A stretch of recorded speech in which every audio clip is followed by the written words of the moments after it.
Good afternoon, everybody.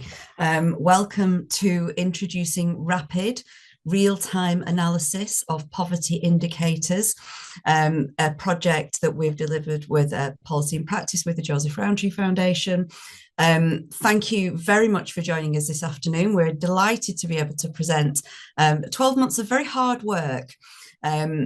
If Lucy could take, I'm Rachel Walker. I'm going to be chairing or hosting our webinar this afternoon. Sorry, so just this afternoon. Lucy, if you'd like to take us to our next slide, and I will introduce the speakers. Thank you very much. So who's who and who's doing what? My name's Rachel Walker. I'm Policy and Research Director at Policy and Practice. We bring social policy and data analytics together to understand, widen our view and our understanding of poverty, and we put that knowledge into practice to maximise incomes and provide simplified access to the welfare system. I'm going to take us through RAPID, have a look at what we aim to achieve with RAPID and some of the highlights that you'll be able to see when using the RAPID tool. With us today is Adele Schofield, Quantitative Insight Manager at the Joseph Rowntree Foundation. Adele is going to take us through the wider Insight Architecture project and programme that she and Rosario have been delivering with their teams, and sort of why the JRF are involved in this type of work. We also have Mary Alice Doyle, formerly at Policy in Practice and now Principal Researcher at Nesta. Mary Alice kicked off this project while still with Policy in Practice before joining Nesta. And now looking from the outside, she's going to give us, provide us with a researcher's insight into how RAPID may well be used by the research and policy communities and the implications of what we see. In the Q&A today, we have Rosario Piazza, Chief Insight Architect and winner of the Best Job Title Award for the JRF. Rosario has led this project and is available to answer any questions in the chat, along with Kate Collins at Policy and Practice. Kate's one of our data and policy analysts, and also the RAPID project manager, available to answer questions in the comments. Please do drop your questions. We will have time at the end to answer some of them, but Rosario and Kate are there to field anything that you want to ask immediately. First, over to Adele, who's going to walk us through Insight Infrastructure and show us a fantastic animation. Thanks, Adele. Thanks so much, Rachel. Welcome, everyone. Brilliant to have so many of you here today. Really appreciate you joining us today.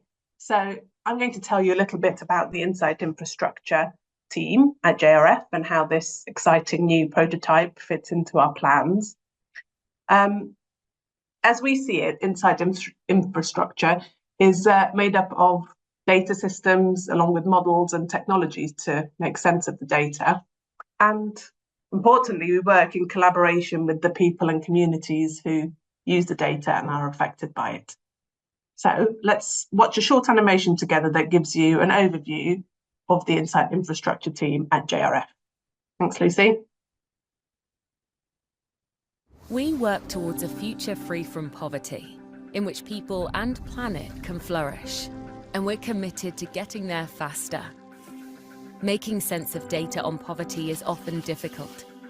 It doesn't always reflect the reality of living in poverty right now, and it can be hard to turn that knowledge into meaningful action. That's why at the Joseph Rowntree Foundation, we're developing the Insight Infrastructure Programme, a powerful toolkit to help tackle injustice and inequality in the UK. Meet your new trusted toolkit, powered by existing and new data, experimental approaches, lived experience of people, and a network of like-minded social change organisations.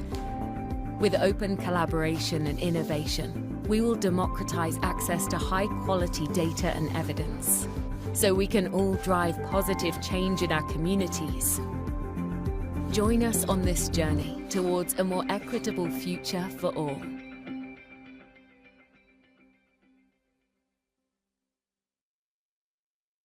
Thank you. So the Insight Infrastructure team was established in 2022 to focus on some key challenges that the animation alluded to. So data on inequalities is not timely. There is a time lag on official statistics, which makes it difficult to use them to tackle inequalities as they are now. Not everyone is represented by the data. not everyone has access to the right kind of data. And people who have knowledge of the issues by living through them are often not at the heart of understanding what is going on and what might be done to tackle it. And many great ideas in the sector are not well resourced or connected.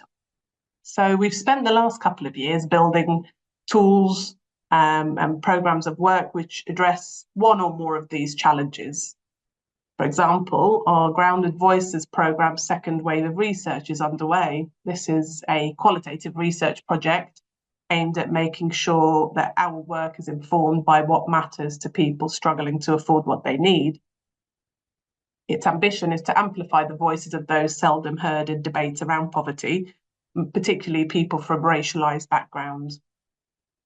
We are also developing our plans for how we might contribute to communities of interest around insight infrastructure. So this event is part of a series of engagements we've got planned this year and next to share our work more widely and to connect with people who would like to be involved in their future development. You can discover more about what we've been up to on our Insight Infrastructure microsite, and the link is under the Resources tab now, which you can get to at the bottom. So that brings me to Rapid itself. We've worked together with Rachel and the team at Policy and Practice to build something that brings existing data to light in a new way. Our aim was to develop something that's intuitive to navigate and to extract the data from, and that can help you make more informed decisions. So we've worked with various folks during the development of the tool. So if any of you are here, thanks very much to all of you. And I'll hand back to Rachel now to take us through the tool itself. Thanks, Adele. A great animation. If nothing more than scratch your graphic design itch this morning with fantastic logos and really cool animations that very much speaks to exactly what our partners at the JRF have really communicated to us for this project. So Lucy, if you could take us to our next slide, that would be brilliant. Thank you. Now, I'm going to take us through Rapid, what's available in terms of insights, how it might be used. But I would caveat this right at the beginning to say that this is a pilot project. This is something that is still an iterative process, and we would very much love your feedback. So in the resources section, you'll be able to access Rapid, and on the toolkit, on the dashboard, there is the opportunity to continue to provide feedback, and we will be grateful for that. Now, I wanted to start our sort of introduction to Rapid with a sentence that we are all increasingly very, very familiar with in the policy world, and that is the most recent year for which data is available. It's a throwaway sentence, and one that kind of incorporates everything really that we're trying to do with Rapid. So we don't accept that the most recent year for which data is available is something that we really ought to be accepting. So Rapid's not the silver bullet in terms of understanding poverty, but the speed and granularity and reliability of the data that we have available through benefits administrative data is too good an opportunity to waste, so we haven't. Now, Rapid, we do love an acronym, provides real-time analysis of poverty indicators in a dashboard, and is designed to track poverty using benefits administrative data. So what is benefits administrative data? It's data such as universal credit, housing benefits, and council tax reduction, which I'll go into in a minute. And it's data that is used to administer benefits, basically, but locked within that data is insight into demographics, income, expenditure, in terms of rent, in terms of the number of children, in terms of proxies for disability through disability benefits. So we can use this data to help us to understand poverty. Now, the great thing about this data and the Rapid tool is that we're using contemporaneous data. So we're using data at the moment that is no more than about a month to 6 weeks lag. Now, the whole point of this really isn't to kind of trash talk any of the other metrics or any of the other data that we might use, such as the Family Resources Survey. It's really to complement that wider understanding of poverty. We are working as a pilot with 16 London boroughs. Policy and Practice works with the majority of the boroughs in London through our low income family tracker. And so we have access and availability of their data. Now, We have extremely strong partnerships with local councils around data in London. And because we've got that concentrated amount of data, we thought this would be a great regional approach to what we can do. Now, London's housing market, high cost of living, and diverse population make it a really critical region for understanding poverty. But we also want to expand this to the rest of the UK. And that's kind of one of the aims that we're looking at with Rapid. Now, the choice of London does reflect that urgent, real-time need to understand poverty and to understand the impact of poverty policy in real time, or as close to real time as we can get it. And the London authorities have been really kind of early adopters of this regional approach, not just in this area, but kind of really testing that what we can do. That local authorities are they're stronger when there's strength in numbers, which kind of is indicative of the saying. So thank you. Next slide, please, Lucy. Thanks. So the data that we use is data that we take as policy and practice. We absorb as part of the low income family tracker. Administrative data is collected and verified. Now, this is part of it. I know it's in brackets on the slide, but it's probably the most important part, because when somebody applies for benefits, as we probably know, the audience here will be familiar, with the DWP or the local authority, where depending on where that information is coming from, they verify that data.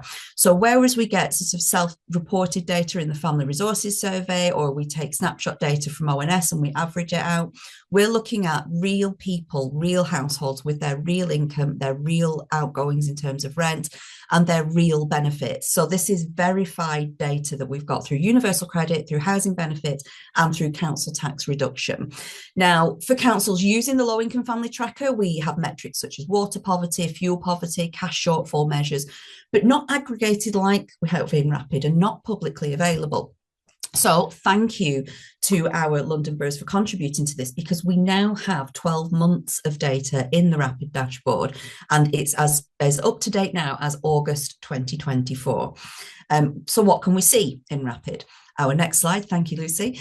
So like I said, Rapid looks at 4 different metrics. So we're looking at absolute poverty, relative poverty, the Social Metrics Commission definition of the poverty line, and the minimum income standard. Now, we're not seeking to replace any of these metrics, and you can thank us later for not inventing a new one. This project, like I said, isn't about sort of negating what we can do with things like the Family Resource Survey or wider ONS data and other sources of poverty insight. What we seek with this project is to add to that understanding of poverty and living on a low income.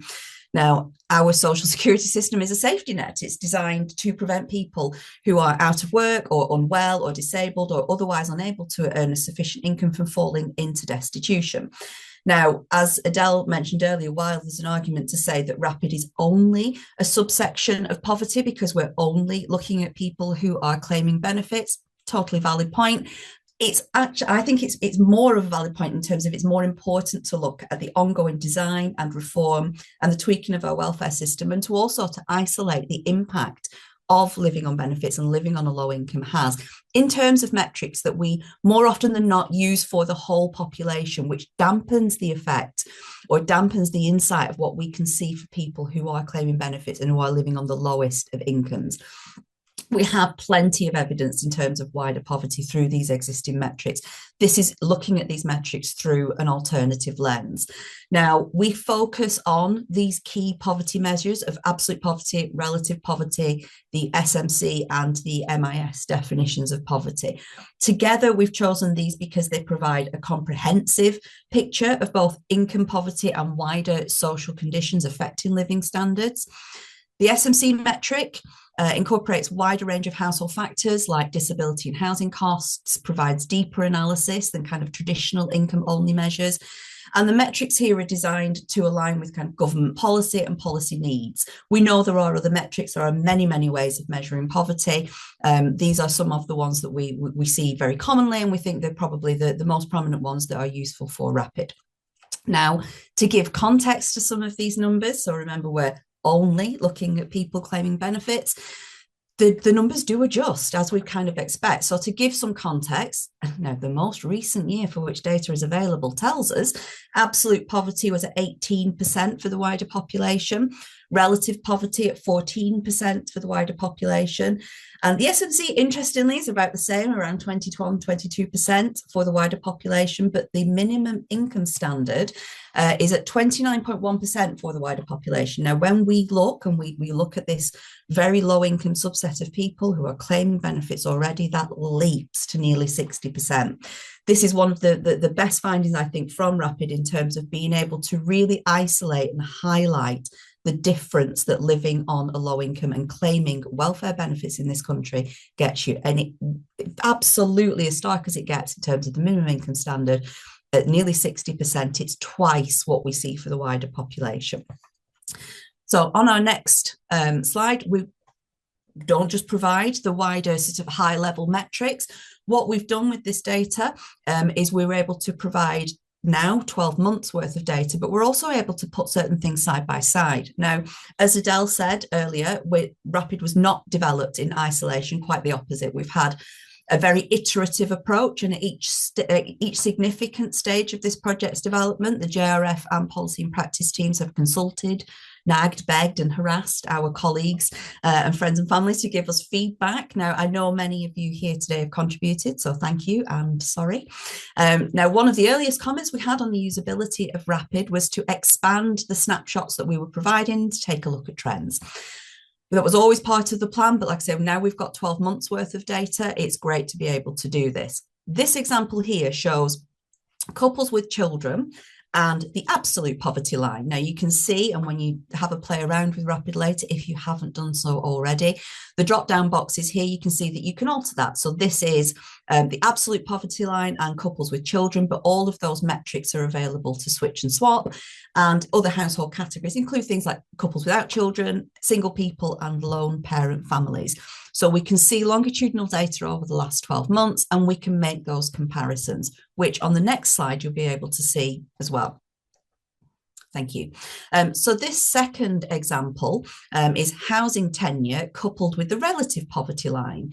So again, we're not just satisfied with those top line headline numbers, we're also looking at the deeper trends that really help us in terms of analysing poverty and looking at the different subsets of people that we need to focus on. So other tenure types in RAPID include private renting, social or non-council housing renting, supported accommodation, and the side-by-side comparisons can be pretty stark. So here we can see council tenants in terms of the people below the relative poverty line, and we can see that it's hovering at around sort of the high 20s, early 30s in terms of a percent. Owner-occupiers, who we know don't get the same level of support through the welfare system, certainly through universal credit, than those when compared to people who rent. We can see that that's, we're pushing owner occupiers into higher levels of relative poverty because currently the welfare system does not support or has an inadequate support for people who are not renting, and housing costs are an enormous part or an enormous driver of poverty. So being able to put these things side by side for these subsets of people, we think it's not just novel, but in terms of as a former policymaker and as somebody who really tries to influence policymaking around welfare policy, this kind of insight, I would have snapped anybody's hand off had it had this when I was writing policy. But look at the stark contrast. It's really quite something. Similarly with our next example, if we look at, thank you very much. So one of the starkest comparisons and kind of my personal favourite is probably one of, I think as well, the best uses of admin data here is looking at legacy benefits versus universal credit.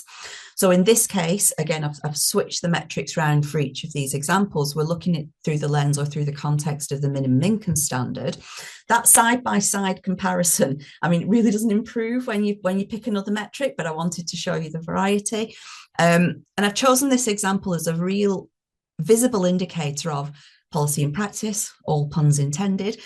So here we can see what I would suspect here very strongly is the effect of uprating and the local housing allowance rate being unfrozen in April this year. So that could well be to thank for a drop in these MIS rates that we can see in this chart. But this is a great example of pretty much contemporaneous policy tracking. So if we were to look for these results in the FRS or in any other data set, we'd be looking at least another 12 months worth of data collection, data gathering, and data presentation to be able to see that some of the policy impact, some of the decisions that are being made in real time can actually make a difference. So we can see a subtle but noticeable drop in April this year when benefits were uprated and local housing allowance became slightly more generous for some people. Now, this is London, so these rates may not necessarily apply to the rest of the country. In fact, they probably almost certainly don't, given housing costs are wildly disproportionate in our capital. But we can see, and this is the kind of insight that we're going to get with Rapid as it progresses, we can see that real insight in real time, well, as close to real time as policy can give us. So thank you. Next slide, Lucy. Brilliant. Now, not content with percentages, benefit admin data includes things like income. So, and we use it to understand the distance that groups need to travel in order to reach the poverty line, whichever line that might be, because again, you can drop down on the menu here and use different metrics to make comparisons.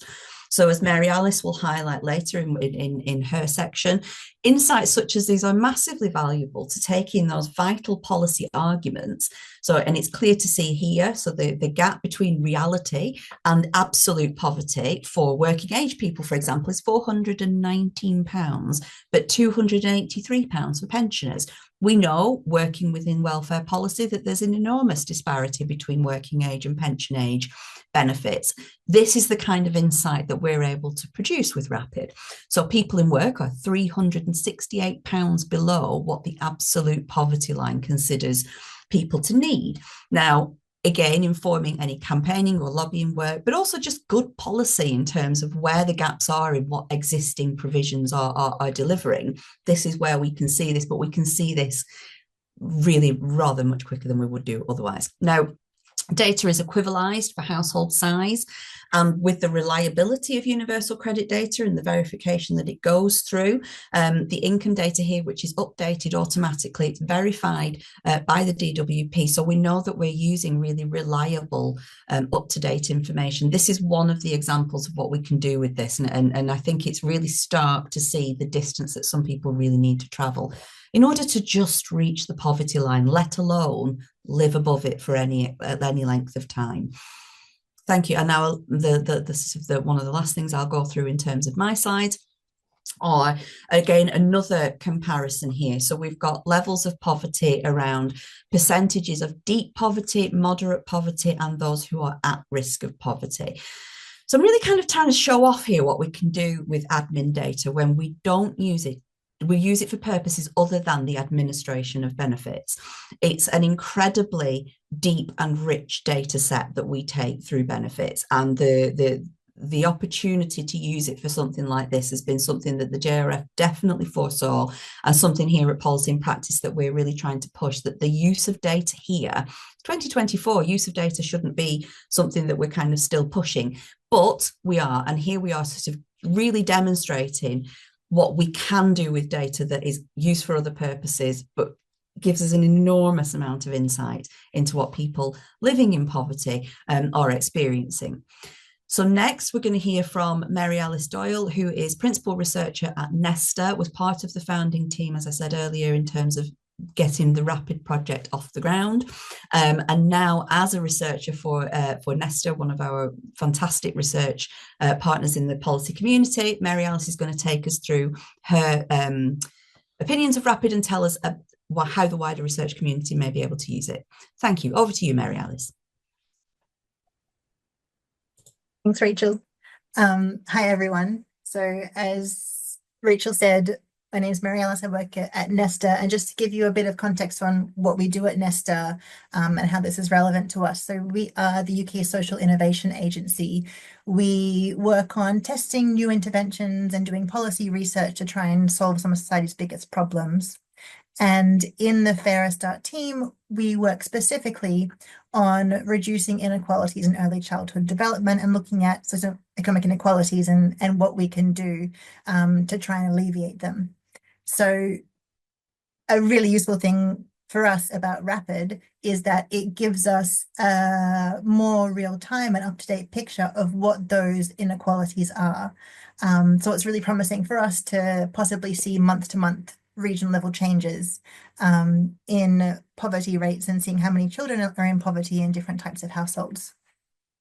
So I'm going to talk to you about just, I think, some of my key takeaways, building on what Rachel has said, but just sort of going into some of the stats that I think are particularly relevant when we're thinking about child poverty and policy implications. But before I do that, I wanted to, if we could go to the next slide, just give you a little bit of more background on how RAPID started kind of before we began this project, even when I was at Policy in Practice. So we began working on the RAPID project and building it a bit over a year ago. But even years before that, when I first joined Policy in Practice, we were looking at what can we do to make this administrative data that we were using and processing for local authorities on a regular basis, how can we make that, the insights from it, more publicly available? And so we had this idea of trying to take the administrative data and in some way scale it so that we were able to have some statistics that were not just about households who are receiving local authority benefits, but were also relevant to the general population. And so this idea of, could we create a more real-time measure of overall poverty in the UK or in London or any particular location? And so, of course, the challenge there is that we only have the data on the households who are receiving local benefits. And so we went through a lot of different methods to try and see what could we do to try and scale this data, a bunch of different statistical methods to try and weight up different types of households. And we got to a point where we realized that actually we could do a lot of fancy analysis, but it's just difficult to explain what the data is when you get to that point of doing a lot of transformations of it. And really, we thought the much simpler and more useful thing to present is not, here's what we have from a subset of households and what we think it might mean for the overall population, but just focusing on the information that we have on those households. And as Rachel was saying, that's really rich information.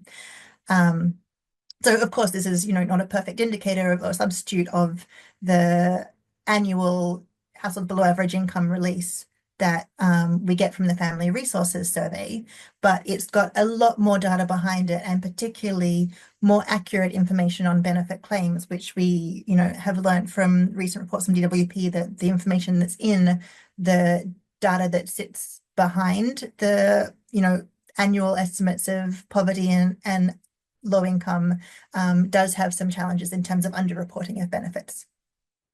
And just to give you kind of a benchmark, I think roughly about 20% of the population of London, the number of households in London, would be covered in this data. So it's, not the whole population, but it's a lot of people. And so that kind of led us to what I've got a screenshot of here, which is, sorry, just back on the previous slide, that we did some analysis a couple of years ago to try and just, see what we can say from a simpler presentation of the administrative data, and got a really positive response to that. And that's how we kind of went on with the idea of developing this RAPID dashboard. So now can we go to the next slide, please? Great. Okay. So now let me talk through just a few examples of things that I've taken away from the RAPID dashboard that are particularly relevant to our work looking at child poverty and inequalities at Nesta. So this slide showing you what Rachel showed you earlier, but just this kind of comparison between couples with children and couples without children. And we now have this year of data here, so we can see that in both groups there has been a decline over the year in the share of households that are in poverty, which is great. But we can see that the rate of decline is different between households with and without children, particularly, couple households. So here we've got couples with children who've experienced about a 3 percentage point reduction in their poverty rate, whereas couples without children have experienced a substantially larger, about 5 percentage point reduction in their poverty rate. So that tells us that a lot of the reduction that we're seeing in overall poverty rates appears to be coming from households without children, which of course leads us to kind of question why might that be, and thinking about the kind of policy elements that might be behind that, including the two-child limit. And in fact, if we can go to the next slide. So another kind of, my interpretation of the things that Rachel has shown earlier, thinking just about households with children, is that if we're looking at relative poverty, which is the kind of most commonly used measure of poverty in the UK, we can see that couples with children and lone parents have higher rates of relative poverty. They also have higher rates of deep poverty. So this is being substantially below the poverty line. And we can see that 6% of households that are couples with children and 4% of lone parent households are falling into deep poverty. And I've not shown it here, but we see other quite interesting insights if we look at other metrics. If we're looking, for example, at the minimum income standard, then about 75%, so above the average, 75% of households with children are below the minimum income standard. And so this is, I think it's one thing to say, of course, children shouldn't be in poverty, and whatever we measure poverty as, it's helpful to kind of have that benchmark. But even the minimum income standard, which is quite far above the poverty line, is what's generally agreed from people who participated in the kind of focus groups and analysis that goes into that minimum income standard metric. That's what's generally agreed to be a good standard of living for households. And the fact that 75% of households who are receiving local benefits with children are not able to meet that minimum income standard is, quite shocking and concerning. And the final thing that I wanted to point out here is what I've got at the bottom of this slide, which is showing again what Rachel showed earlier, but just focusing on households with children and looking at the poverty gap. So this is the gap from the relative poverty line. And interestingly, households with a single person have a larger poverty gap.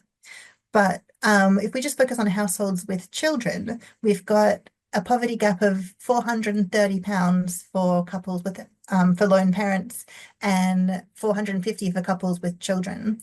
And if I'm kind of going back to the implications of thinking about how policy could be redesigned and thinking specifically about the two-child limit, then this tells us that, so the child element of universal credit is about £290 per child. So even if, all of these households that are in poverty had 3 or more children, and that helps to explain it, even if we reverse the two-child limit, that would still mean that we had a very substantial poverty gap, although it would go a long way to reducing it. So I think that's just kind of useful in thinking about what policy solutions would help to reduce poverty. And of course, the two-child limit would help, but we need more than that.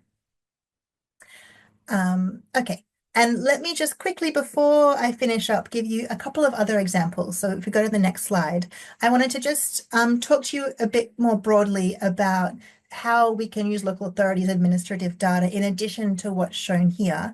And the nice position of no longer being involved in RAPID is that I can have a long wish list of what I would like to be there.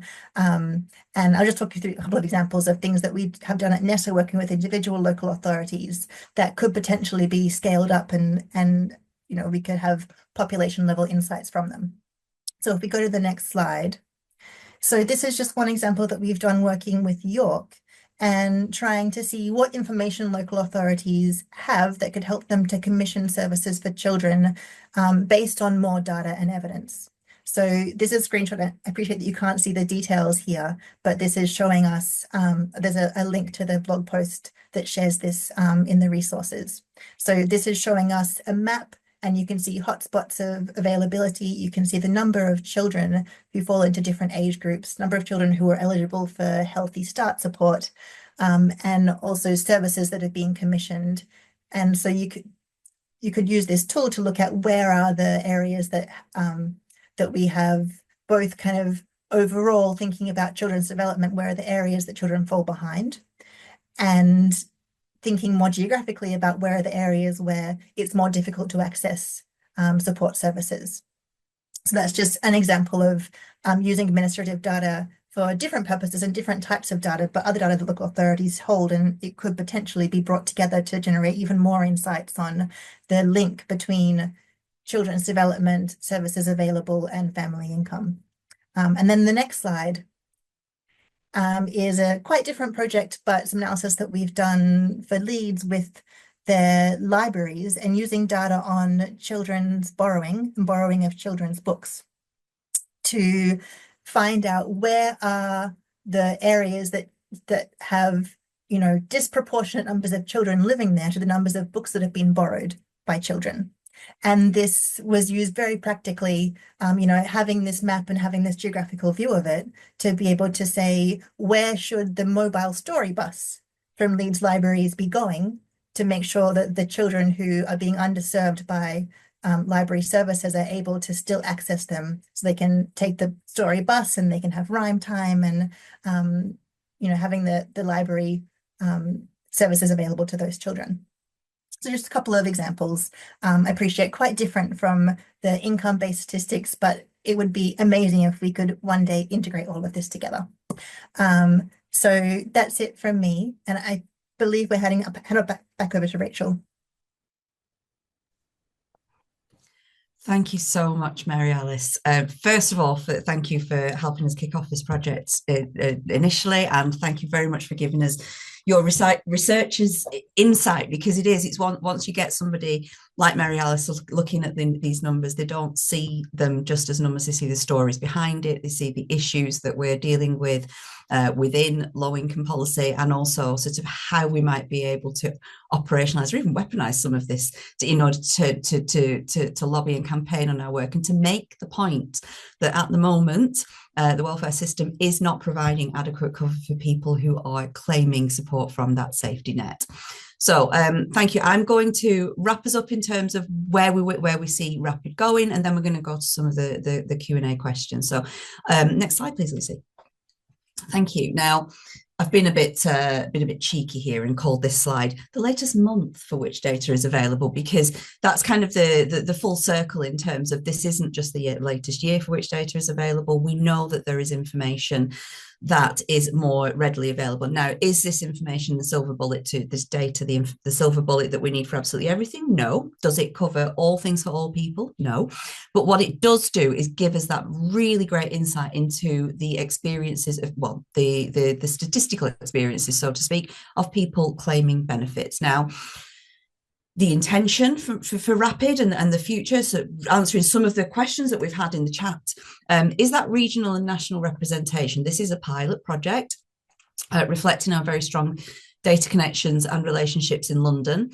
And yes, absolutely, we do want to have a regional or national representation, and we're hoping, as Rosario's been answering in some of our chat in the Q&A, to really expand this to understand data outside of London, to be able to make those regional comparisons. So we do want more local authorities, more data and more insight. The bigger something like this becomes, the richer the data is, the richer the insight, and the more we can do with it. So at the moment, we can talk about poverty in London, but we'd love to be able to talk about poverty for people claiming local benefits across the country. We want to contribute and lead to conversations about inadequate welfare levels, as Mary Alice was saying. Some of the policies or some of the amounts in universal credit, they don't touch the sides of poverty, and we can see this in this data.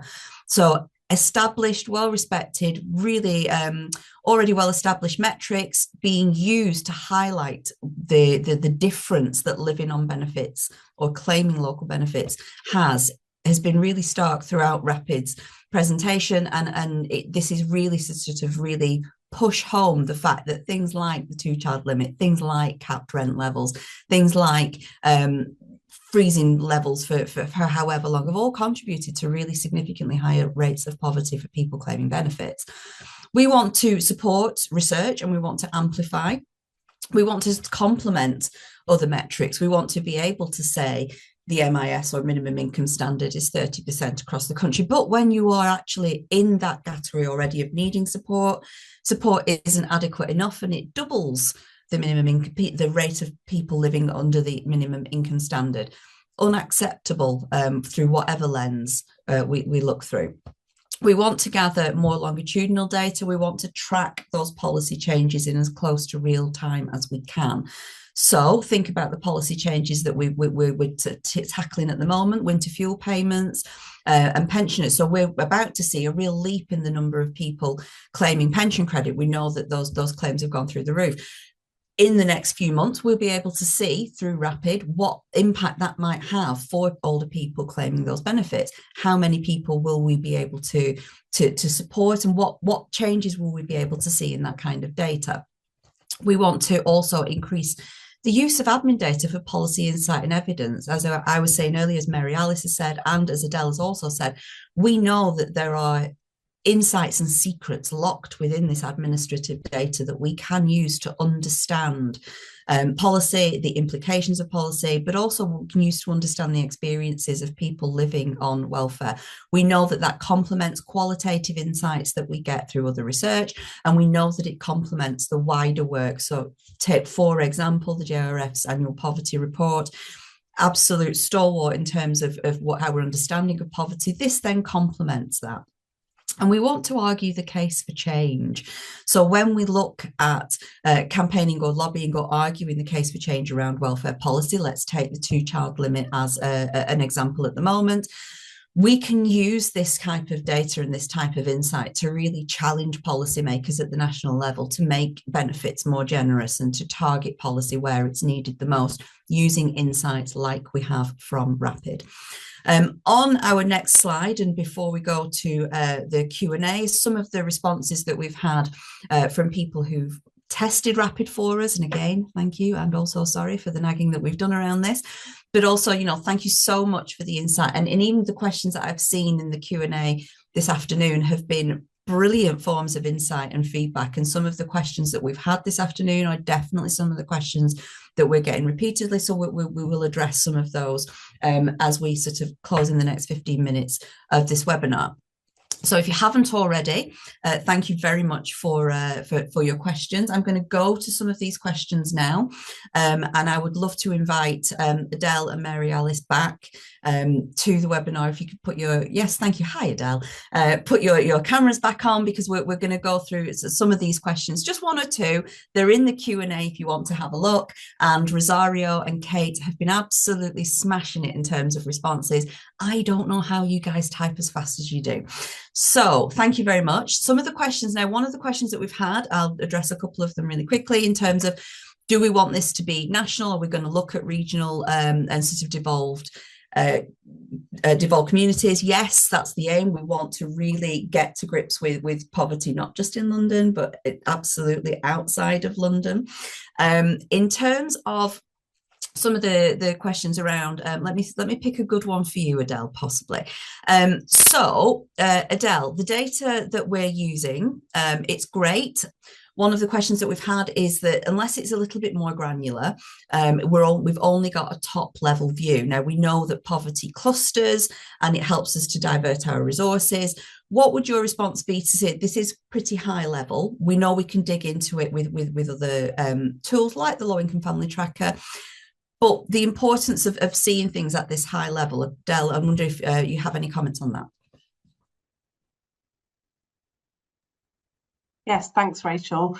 Yes, so yeah, a lot of the questions are around the coverage and the digging in. And I guess it's Rapid on its own isn't going to be the answer to everything. And I think if we tried to put everything in there, it would have just been too diluted. So I think having this wider top overview, hopefully with more data in there in the coming months and years, I think is helpful for all sorts of local policy making, but also people being able to compare it to whatever they're seeing on the ground. So we know that we can't possibly cover every eventuality or every person within this prototype, and the wider insight infrastructure team, is bringing together various tools that will speak to each other, and so using those in conjunction with what people are seeing on the ground as well. So we know there are lots of people working communities, whether that's within a particular part of a city.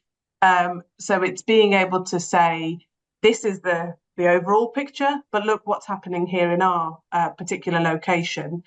So that's one of those future uses that we really hope, if there are more local authorities who join and provide their data overall, it gives people the ability to compare their local situation and whether they're applying for funding or lobbying purposes or anything like that. We hope that this will be useful in that way.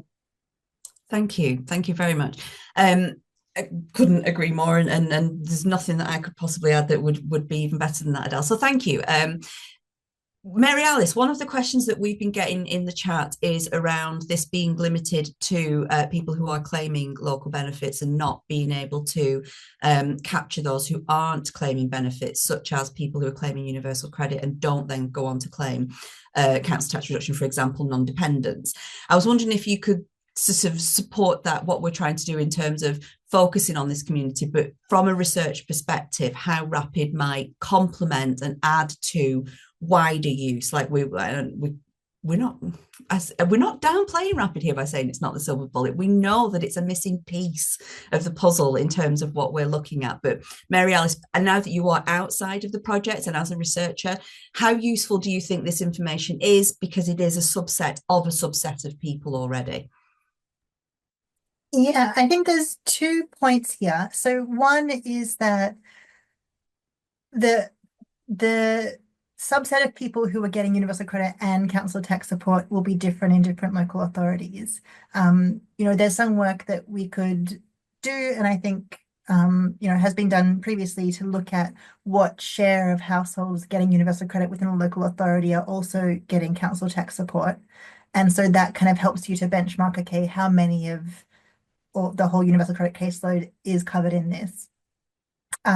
So that can be done. And I think it's actually quite useful to have these stats out there, because I've, done a lot of work using the Family Resources Survey, which is our, next best source on this. But reporting of council tax reduction in that survey is very low, much lower than what we know the rates actually are. And so having this as another source is really helpful. We can put the two together and get somewhere towards the truth. And then the other thing is, who are the people who get council tax support and universal credit? And generally it's the lower income households. So again, obviously not covering everybody, but there'll be a lot of households who are getting universal credit who, are earning income and have it as a top up to their earned income. But households that get council tax reduction tend to be those with very low or no earned income. And so, it helps us to think about, okay, these are the households generally who are most in need of additional support. And of course, there's households who are probably eligible but are not claiming those benefits. But, we can only deal with the data that's out there. And this, from a perspective of thinking about service delivery and what local authorities can do, these are the households local authorities have oversight over and are able to offer them support. So it's a useful subset of information to have, even though, of course, it's not the full picture. Thank you. Again, couldn't agree more. But and I do think, like I say, we're focusing on it not being the silver bullet, but it is that missing piece in terms of we know that these are people who have already turned to the system for support. The system is providing support, and yet they are still living in unacceptable levels of poverty. I think if we take anything away from Rapid and from the messages that we're trying to communicate with this, it's that this safety net is not lifting people high enough to be able to live healthy, wealthy, happier lives. The question I'm going to ask and throw back to myself is around data and the accessibility. So one of the questions that we've had is on a theme is how much of this data will be accessible via an API? What sort of licenses? Can we have the data? Would the data be more granular? For our low-income family tracker clients, they have access to this data themselves as part of, we're able to calculate poverty metrics. In terms of the data being accessible in its raw form, the short answer is no, because the GDPR and the legal gateways for which we use this data means that any level of granularity like that kind of seeps into unacceptable use of data. But also, that's kind of not the point with this. The point here is to give that higher level overview so that we can compare regions and look nationally at the picture for people claiming local benefits. But sadly, you know, the DWP data that we get and the local authority data that we get, it is benefits administrative data. And as a raw data set, however well anonymized, it's not going to be downloadable like this. Now, that doesn't mean to say that the future of Rapid won't be more granular. So at the moment, as a pilot, we've got this London-wide approach, and it may be that our local authorities are happy to have an individual borough by borough side by side comparison. It may be that ward level data, which is available, and technically, you know, we can do this, is something that we're happy to put out into the public domain with our local government partners. But, you know, think indices of multiple deprivation type, lower super output type area, or that kind of thing. It's all a possibility, but it all depends on appetite from people providing the data, what we can do with the data, and the usefulness of providing something like that when balanced with the resources that it takes to produce something like that. So really great questions, and I'm loving the fact that people are hungry to get hold of this data, and we understand that it's quite a privileged position at Policy and Practice that we have access to a lot of this data that we can use for these purposes. But the short answer is no. The long answer is we're wanting to push the boundaries with what we can do with administrative data, and this is one of those avenues. So we absolutely will be focusing on in the future how we can make those comparisons as useful as possible for policymakers. Adele, I don't know if you have any other sort of comments to make on that from a JRF perspective. Not at the moment. In my wrap-up thoughts, I'll try and bring it all back together. Okay, brilliant, thank you. And then we've got a couple of questions around the technicalities of some sort of calculating the measures around before housing costs and after housing costs. And we've had a really interesting question about owner occupiers versus those who rent, answered brilliantly by Kate in the chat. And I think I'm digging into the vaults of my memory here. It's around 5% of working age universal credit claimants or owner occupiers. So you're absolutely right in terms of it is a small subset of a subset of a subset. But nevertheless, you know, this gives us a massive amount of insight into those who are owner occupiers, because they're more likely to have fallen into the welfare system through a change of circumstances, such as a loss of employment or through disability or ill health. And it's absolutely emblematic of the fact that the system does not accommodate owner occupiers as well as it does people who rent, for lots of reasons. And you know, putting all of those policy reasons to one side, something like Rapid just really highlights the plight of people when we look at repossessions and when we look at increased mortgage levels and when we look at the plight of owner occupiers who want to get back into work. Something like this, I think, is particularly valuable. So we have a handful of minutes left before we close, and I thank everybody for their attention and participation. Adele, over to you for any sort of roundup and last thoughts. Mary Alice, I'll come to you for a minute, and then I'll thank everybody and send us all on our merry way. Adele. Thank you, and thank you everybody. It's been brilliant watching the chat and all the interest, as Rachel said, behind it, and trying to dig into the data. It's been a really interesting process putting this together, and you know, I think if I'm honest, it took us a lot longer to get to this point than we thought it might take us, and I think part of that was the brilliant feedback that we had from people who did some early testing for us, which made us take longer to make sure that we could address what was possible to address. But I think this project really is a great example of the way that the Insight Infrastructure team wants to work, which is we have an idea, we start building something, we do some early testing, but then we want to get it out there to see. is it useful? Do people want to use it? And if so, how do they want to use it? Where might they apply it in their work? So much rich stuff in the Q&A that I really want us to take away and fold into where we go next with it. So yes, please, as you go into the tool and you're exploring and something, pops up, please use the feedback feature, because you don't have to write an essay. It can be just a quick thought. And if anybody wants to engage with us further, again, you can do that. Because yes, as we look to develop this further, we want to do it in community with people who actually will use it. I think that's so key for this next stage of development. We've brought something to you, but that's how we'd like to carry on. Yes, so I think thank you to everybody. Thank you to Mary Alice. Thank you to Rachel. Thank you to the whole Policy and Practice team.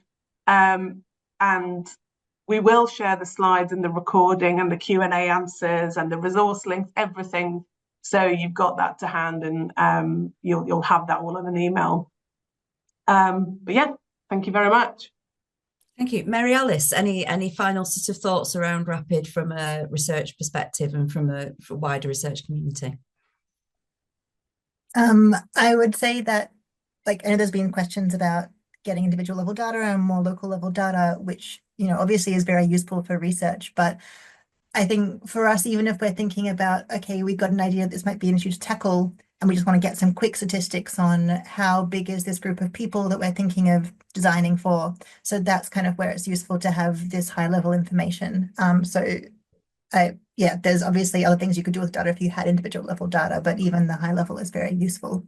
And I finally just wanted to say, well done to the team at Policy and Practice and JRF for putting this together. And aside from all of the, thinking around what the metrics should be, how it should be designed, how we can make it more useful, there's also a whole lot of data engineering work that goes on the back end here to bring all the, I think it's about 300,000 households information into a single statistic, and data that's in different formats and for different frequencies, missing observations and all of that. And all the work that goes into that is really impressive and amazing.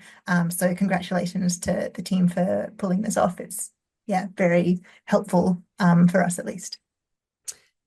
Music to my ears, Mary Alice, obviously, and coming from you, brilliant, thank you. And you're absolutely right, the team behind the scenes, like all good directors, take a lot of credit for other people's work, but the team behind the scenes have worked relentlessly at JRF and at Policy and Practice, as well as those people who have provided that iterative feedback and evaluation on what we've done at various stages. But Mary Alice, you're absolutely right. We present great looking graphs and a fabulous snazzy looking site, but actually the work that goes into that behind it, the number of times Kate has been on the Slack saying, this can't be right, let's have a look at it. No, and because we're really testing something new and looking at a subset of the population. So if we take the MIS statistics, for example, where we see it's way higher, we put that data through the ringer to make sure that we were definitely reporting on something that was accurate. And the amount of engineering that's gone into this cannot be understated. So thank you for highlighting that.